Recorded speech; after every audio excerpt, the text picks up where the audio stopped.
দর্শক, এবার আমরা আপনাদের নিয়ে যাচ্ছি রাজধানীর মিরপুরের চিড়িয়াখানায়। সেখানে ঈদ আনন্দ উদযাপনে আজও শিশু কিশোরদের নিয়ে চিড়িয়াখানায় এসেছেন তাদের বাবা মায়েরা। সেখানে রয়েছেন আমাদের সহকর্মী মারুফা রহমান, আমরা তার সাথে কথা বলবো। মারুফা, আজকে চিড়িয়াখানায় ভিড় কেমন দেখছেন?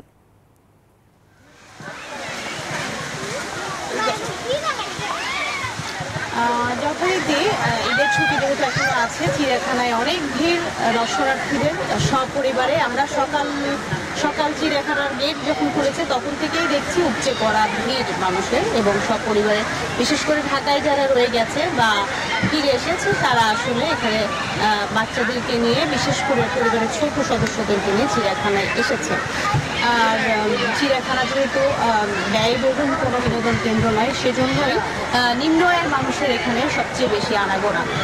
তবে আমরা চিড়িয়াখানায় এসে যেই প্রাণীদেরকে দেখে আসলে এখানে মানুষ বিনোদন নিতে এসেছে বা ঈদের আনন্দ উদযাপন করতে এসেছে, তাদের মধ্যে আমরা দেখেছি এক ধরনের প্রাণীদের মধ্যে একটা বিমর্ষ ভাব।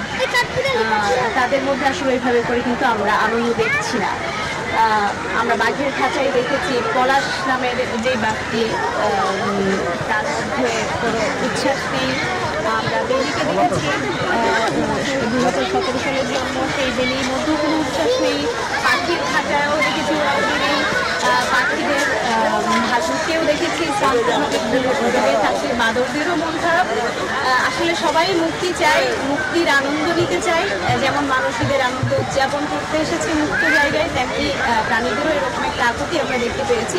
তবে চিড়িয়াখানায় যারা মুক্ত পাখি রয়েছে, শালিক, সারস বা কাঠবিড়ালি, এই ধরনের প্রাণীদের মধ্যে আমরা আনন্দ উচ্ছ্বাস দেখতে পেরেছি। তো সব মিলিয়ে দর্শনার্থীদের ভিড় অব্যাহত রয়েছে, আজকে সারাদিনই থাকবে চিড়িয়াখানা জুড়ে মানুষের ভিড়, এবং মানুষ তাদের আনন্দ ভাগাভাগি করছে। প্রাণীদের প্রতি অনেকে অনেক মানবিক আচরণও করছে, কেউ বাদাম, কলা, চিপস এগুলো খেতে দিচ্ছে এবং তাদের সাথে ঈদের আনন্দ ভাগাভাগি করে নেওয়ার চেষ্টা করছে। তো মোটামুটি এই ছিল সর্বশেষ তথ্য আমার কাছে।